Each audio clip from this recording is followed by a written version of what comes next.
The Sea of Galilee. 2,000 years ago, this was the home of Jesus and his disciples, fishermen that many would argue changed the world. Today, the Sea of Galilee is a major attraction for Christian pilgrims from all walks of life and every part of the world, who have come to see and experience the land of their Savior.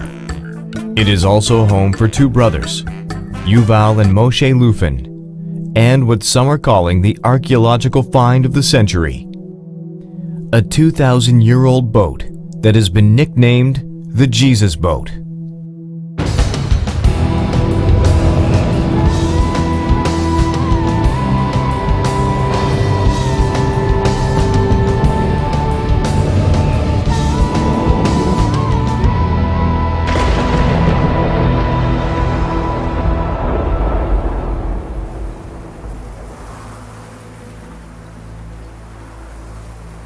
The Sea of Galilee, Israel's largest freshwater lake, is the lowest freshwater lake in the world at 209 meters below sea level. Today, the Sea of Galilee, or as it's known by Israelis, the Lake Kinneret, is the main source of water for Israel. It is a tourist destination for locals and foreigners who have come to experience the Galilee's many historical and spiritual sites.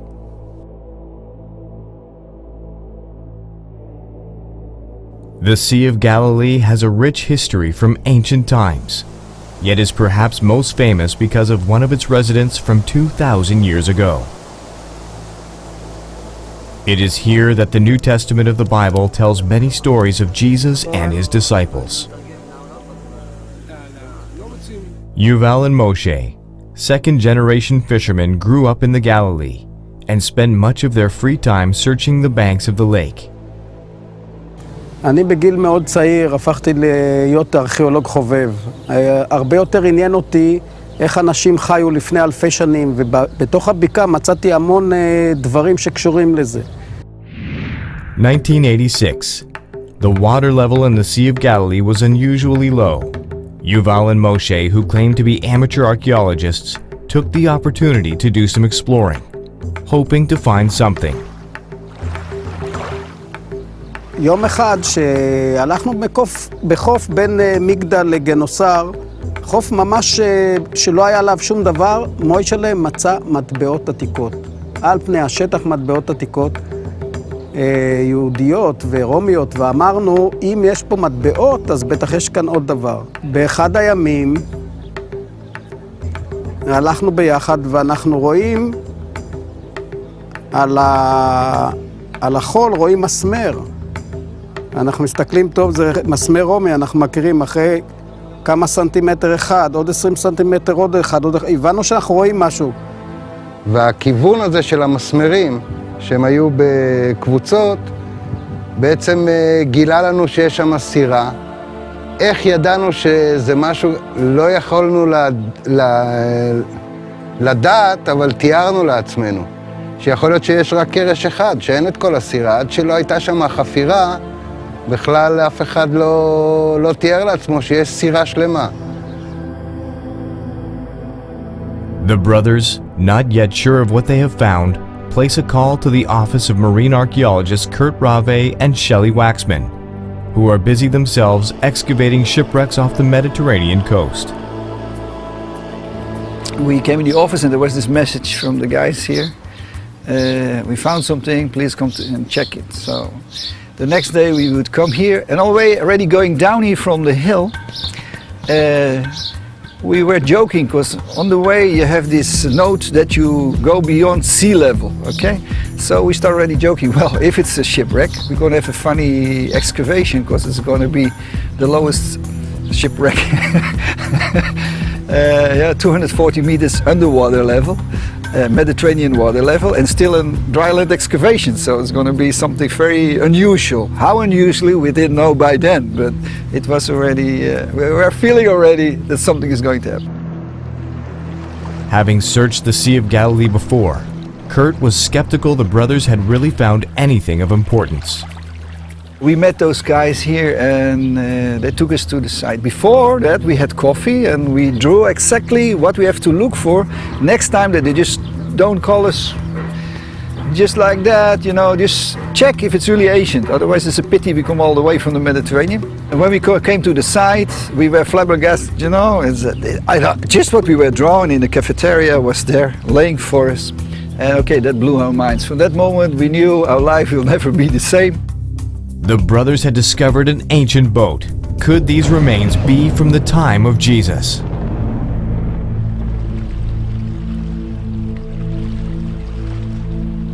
Extremely low water in the Sea of Galilee gave two brothers an opportunity to explore what is usually hidden by water and mud. Finding some pieces of wood and what appeared to be ancient nails, Yuval and Moshe called marine archaeologist Kurt Rave for help. We met the two brothers here, like the disciples, the two Jewish fishermen, the locals, and they took us to the site. היום של הגילוי קורט ושלי הגיעו ובאו עם ג'יפ מלא ציוד צלילה. אמרנו להם, במה אתם הולכים לצלול? זה על האדמה, הכנרת ירדה, זה על החול. הם אמרו, בסדר, הגענו לשמה, הם אמרו, אנחנו ננקה אם נראה כל 10 סנטימטר דיבל של עץ, סימן שהיא עתיקה. ניקו את זה, והם התחילו לקפוץ. מצאתם סירה עתיקה, אתם על המפה, באותו רגע התחיל גשם שוטף, רצנו לג'יפ. לא הגענו עוד לג'יפ, הגשם הפסיק, יצא שמש ויצא קשת, שהייתה קשת כפולה, שאפשר היה לגעת בה, כל כך היא הייתה קרובה אלינו. ואז אמרנו, הסירה הזאת שייכת למישהו, אמרנו. We suddenly got this double rainbow coming on the side, and we just blew our mind because the rain started pouring after all those years of drought, and it was like a blessing, from heaven. They said, you guys, go ahead, you got it. And from that moment became a madhouse. Word quickly spread about this amazing find. People from all over began swarming the site. Rumors the boat was filled with gold prompted both the police and the military to guard the wreck, and camera crews from around the globe began to document every aspect of the dig. It's certainly the only excavation that I've ever done, which was recorded by dozens of television stations all around the world. I think it's the best recorded excavation ever. We couldn't move anywhere or do anything. There were television cameras. It was a tourist site from day one. People were crowding around it. We needed police and military to keep the people away from the site. It was the only excavation with an ice cream vendor and hot dog stands and everything around it. I mean, never have seen like it. I'm 30 years in this business. I've never seen something like it. With the entire world watching their every move, they began their dig without any preparations. People from all over began helping, doing whatever needed to be done. Realizing how fragile this boat was, they called conservationist Orna Cohen, who at first was very skeptical. Of course, I told them no way to find a boat at the lake. It's of the Sea of Galilee because it's a freshwater lake, lot of bacterial activity. Nothing survived there more than few years. They insisted for some reason, so I came, and surprisingly, it was a boat. Once we started to excavate the boat, immediately we saw it's in a big dangers. It was very warm. The wood starts to dry, and once it dried, deformed and fall to pieces. It crumbled to pieces. Of course, also the strength of the wood, it's not like fresh wood, it was like sponge. It didn't hold its own weight, so we had to put supports for the wood. So the challenge, first to excavate, to clear it, to record it, and then to move it to a new place where the conservation will take place or something like that. This was an amazing challenge because all the experts for delicate shipment and stuff like that we called an engineer for delicate things, all said, in the timetable you are giving us, it's impossible. Racing against the rising waters of the lake, the team of volunteers and locals worked quickly to build dikes around the site. It wasn't long before artifacts were recovered that could possibly help identify and date the wreck. We found a cooking pot and an oil lamp from the Roman times. We got something that exists already for many years, but finally here is the proof. Right? What I mean with exists, for thousands of years there are depictions of it on mosaics, on glass and windows, on paintings. Michelangelo, Dali, Rembrandt, everyone painted the Galilee boat already, and it's living in the subconscious of all the Christians around the world. But it's never one found. Found every lake, every sea around the world, they found shipwrecks, just not here. Okay, the holiest sea. And so here we got finally a boat from that time, exactly on that place where it all happened. What the brothers had found in the mud of the Sea of Galilee was a fishing boat, just like the boats described in the Bible. Could Jesus have used this boat?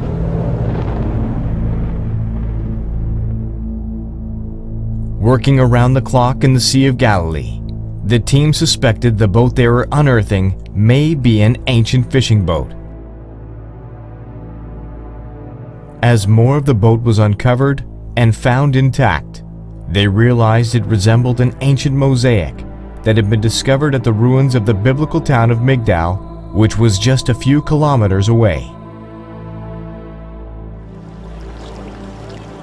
2,000 years ago, fishing was a thriving industry in the Galilee region. Much of what we know today of ancient fishing comes from the New Testament Gospels. During the time of Jesus, many wooden boats would have daily taken to the sea. Powered by sails and oars, these small crafts could hold 13 to 15 people. The Sea of Galilee and fishing are key elements in the accounts of the life of Jesus. Some of his disciples were fishermen, and many of his miracles were performed around the Sea of Galilee. The unearthed team decided to go to Migdal, where this ancient mosaic was recovered, and learn more about Migdal's role in the fishing community 2,000 years ago. Al tempo di Gesù Magdala era una delle più importanti città della costa occidentale del lago. Il nome semitico Migdal Nunaya, registrato dalle fonti ebraiche, in particolare nella Mishnah, nel Talmud, nei vari Targum, in particolare nel Targum di Gerusalemme, rimanda ugualmente all'attività economica principale della città, che era la pesca. Migdal Nunaya infatti significa la torre dei pesci. Da Giuseppe Flavio sappiamo che la città di Magdala, che a suo dire contava 40.000 abitanti, era dotata di un porto, di un grande porto. Probabilmente questa torre dei pesci doveva essere il faro posizionato strategicamente all'ingresso del porto, al cui interno si muovevano diverse centinaia di pescherecci, barche da pesca. Perciò la pesca doveva rappresentare senz'altro l'industria principale.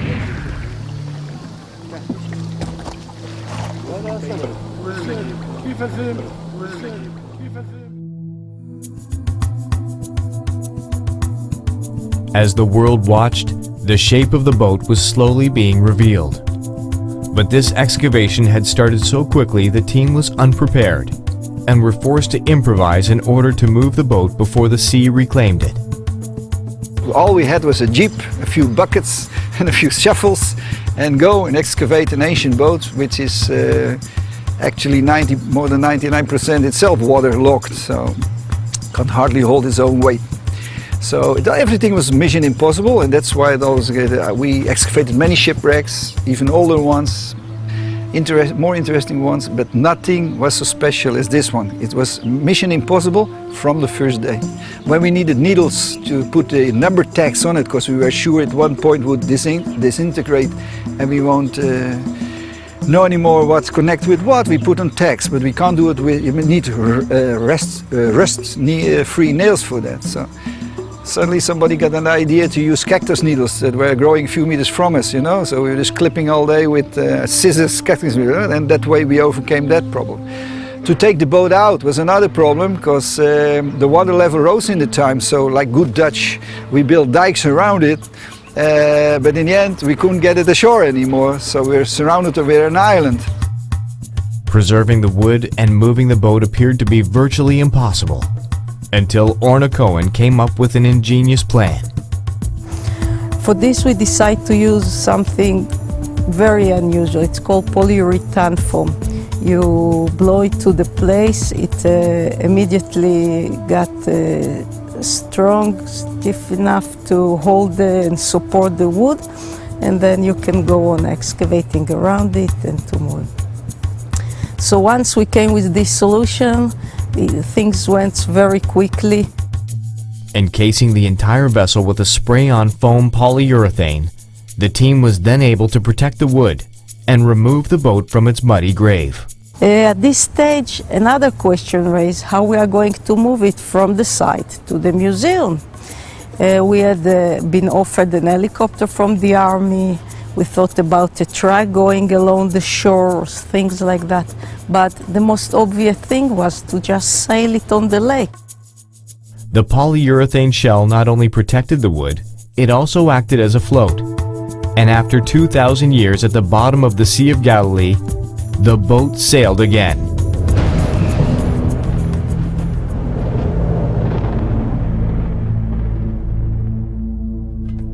After successfully excavating the 2,000-year-old fishing boat from its grave, the team discovered the polyurethane shell they had encased the wreck in would allow it to float. For the first time in 2,000 years, the boat sailed again, and even carried a passenger. Once we finished to pack the boat and when we start to sail it, to move it to the conservation area, someone had to sit on top of it to stable it, to see that all this package won't turn off. So I sat on it to stable it, and then it was moving slowly on the lake. It was very exciting, of course, thinking that I'm probably the only person who sails this boat after 2,000 years, and probably the last one too.